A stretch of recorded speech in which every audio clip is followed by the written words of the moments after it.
My mom laughed when I said I never felt heard, then planned an intervention to fix my attitude and told the family, "We've indulged this long enough." When I finally stood up for myself, she smirked and said, "There aren't supposed to be boundaries in family." I didn't say a word. That was 2 months ago. Today, she left a gift bag at my door with a note that says, "Please come back." I knew the moment I opened my mouth, they were going to twist my words. That's what they do. Turn my truth into an attack, my feelings into drama, and my pain into overreaction. I come from a family where silence keeps the peace, where smiling through gritted teeth is considered maturity, and speaking up is treated like betrayal. So when I finally said something, really said something, it was like dropping a grenade in the living room. I felt invisible growing up. Invisible like at 10, when I told my mom I hated being teased at school, and she told me to toughen up. At 14, crying after my first breakup, while my dad laughed and said I was too sensitive. At 21, I finally saw a therapist, only to hear my mom call it a waste of money. The breaking point was at my cousin's birthday party. Everyone was gathered in the backyard, plastic chairs in a circle, kids running around. My aunt asked me how therapy was going, and she sounded genuinely curious. I thought about it and answered honestly. I'm learning a lot, mostly about how I was never really allowed to have feelings in this family. The silence was instant. My mom narrowed her eyes the way she always does,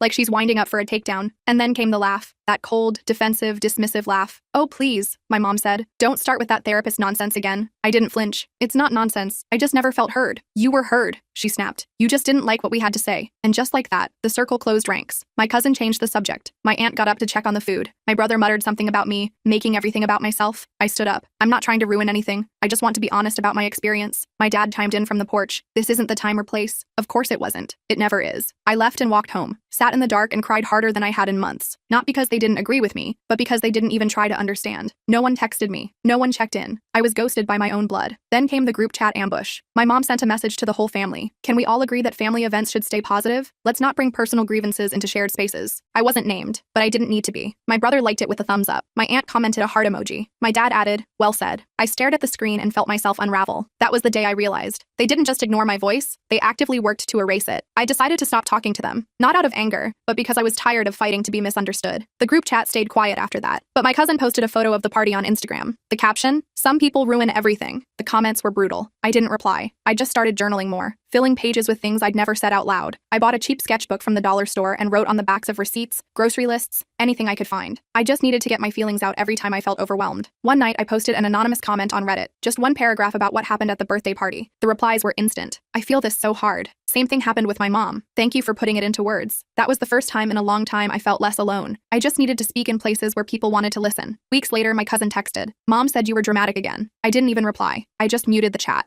A week later, I heard a knock at the door. Through the peephole, I saw someone I hadn't seen since the birthday party. They told me they needed to talk about the group chat with my family. I took a deep breath and opened the door. It was my cousin Melissa, not the one who posted that nasty Instagram caption. That was Jessica. Melissa was always the quieter one in the family. She stood there awkwardly in the hallway of my apartment building, shifting her weight from one foot to another. "Can I come in?" she asked, her voice softer than I remembered. I hesitated. My apartment was my safe space now, the one place where no one could tell me my feelings weren't valid. But something in her expression made me step aside. I let her in and watched as she took in my small living room. The journals were scattered everywhere. I hadn't bothered to clean up. "Sorry about the mess," I mumbled, quickly stacking some papers together. Melissa sat down on my couch. "I saw what they've been saying in the group chat," she said. "It's not right." I froze. This wasn't what I expected. In our family, no one ever breaks ranks. No one ever admits when the group is wrong. I sat down across from her, still suspicious. "What do you mean?" I asked. "They've been planning something," she said, pulling out her phone. "Look." She showed me screenshots of a separate group chat I wasn't in. My mom, dad, brother, and aunts were all there. They were discussing me like I was a problem to be solved. My mom had written, "He needs to understand that his attitude is hurting everyone." My brother added, "Maybe if we all talk to him at once, he'll finally get it." My stomach dropped. They were planning an intervention. For me, because I dared to say I had feelings. "Why are you showing me this?" I asked Melissa. She put her phone away. "Because it's not fair. I felt the same way you do sometimes. No one listens in this family unless you're saying what they want to hear." I didn't know what to say. For years I thought I was alone in feeling this way. I got up and paced around my small apartment. The walls suddenly felt too close. "They want me to convince you to come to dinner at your parents' house on Friday," Melissa continued. "They're all going to be there. They think if they gang up on you, you'll snap out of it and go back to being quiet." I laughed, but there was no humor in it. "Of course they do. I told them I'd talk to you," she said, "but I wanted you to know the truth first." I stopped pacing. "Why? Why are you on my side suddenly?" Melissa looked down at her hands. "I started therapy too, 3 months ago, after my divorce. This was news to me. I didn't even know she was having marriage problems. No one in the family knows. I was too scared to tell them after seeing how they treated you." We sat in silence for a minute. I felt a weird mix of validation and sadness. Validation that someone else saw what I saw, sadness that we both had to hide our attempts to get better. So what now? I asked. I think you should go, she said, which surprised me. But not alone. I'll be there too. And this time, we both speak up. I shook my head. You don't know what you're asking. They'll turn on you too. Maybe, she admitted. But I'm tired of pretending. Aren't you? I thought about it. Part of me wanted to hide in my apartment forever. But another part, the part that had been writing in journals and posting anonymously online, was screaming to be heard. Okay, I finally said, but we need a plan. We spent the next hour talking strategy. Melissa would pick me up so I wouldn't have to walk into the lion's den alone. We'd stick together. If they tried to talk over one of us, the other would redirect the conversation back. We'd use phrases from our therapy sessions like I feel statements that they couldn't easily dismiss. After Melissa left, I felt a strange mix of dread and hope. I called my therapist and scheduled an emergency session for the next day. I needed professional backup before facing my family again. The next few days passed in a blur. I practiced what I wanted to say. I wrote it down, rehearsed it in the mirror. I even recorded myself on my phone and played it back to hear how I sounded. My therapist suggested bringing a small object in my pocket that I could hold onto when I felt overwhelmed, a grounding technique. I chose a smooth stone I'd found at the beach last summer. Friday came too quickly. Melissa texted that she was outside my building. I took one last look in the mirror, grabbed my jacket, and headed downstairs. My hands were shaking so badly I almost dropped my keys twice. Melissa was waiting in her car. She gave me a nervous smile as I got in. Ready? She asked. Not even close, I replied. But let's do this anyway. The drive to my parents' house was too short. We pulled up to the familiar driveway, and I saw all the cars already there. Everyone had arrived early, probably to get their stories straight. Remember, Melissa said as we walked to the door. We stick together. I nodded, clutching the stone in my pocket. My mom opened the door before we could knock. Her smile was too wide, too practiced. There you are, she exclaimed, as if the last few weeks of silence hadn't happened. Come in, come in. Everyone's waiting. I stepped into the house and immediately felt like I was 16 again. Small, voiceless. The living room was full. My dad in his usual armchair, my brother Ryan on the couch with his wife, my Aunt Barbara and Uncle Joseph. Even Jessica was there, the cousin who'd posted that nasty Instagram caption. They all looked up when I entered, their faces a mix of determination and fake smiles. Sit down, honey, my mom said, gesturing to an empty chair in the middle of the room. It was positioned so everyone could see me, like I was on display. I glanced at Melissa, who gave me a subtle nod. We had discussed this. They wanted to isolate me, make me feel alone. I took a deep breath. Actually, I said, my voice steadier than I expected. I'll sit on the couch with Melissa. My mom's smile faltered for just a second. Oh, but we saved this spot for you. I know, I said, already moving toward the couch. But I'd prefer to sit here. It was a small act of defiance, but it felt huge. I sat down next to Melissa, who squeezed my hand quickly before letting go. My dad cleared his throat. Well, now that everyone's here, I think we should talk about what's been going on. And just like that, it began. The intervention they had planned. The ambush disguised as concern. I clutched the stone in my pocket and prepared for battle. I sat on the couch next to Melissa, feeling everyone's eyes on me. The living room was silent except for the ticking of that old grandfather clock my dad refused to get rid of. The heavy pendulum swung back and forth, marking each uncomfortable second. My mom brought in a tray of those store-bought cookies she always gets when she wants to pretend everything's normal. The ones with the thin layer of chocolate on top that never tastes quite right. No one touched them. We're worried about you, my dad started, using his reasonable voice, the one he used when he thought he was being the mature one in the room. He leaned forward in his leather recliner, the one no one else was allowed to sit in. This behavior isn't like you. I almost laughed. That was exactly the problem. The me they knew was the version who stayed quiet, who didn't cause trouble, who smiled through everything. The real me was someone they'd never bothered to know. What behavior exactly? I asked, trying to keep my voice steady. I felt Melissa shift slightly closer to me on the couch, her shoulder brushing mine in silent solidarity. My mom jumped in before my dad could answer. This attitude, these accusations, saying we never listened to you, posting things online for strangers to see. She was twisting the gold bracelet on her wrist,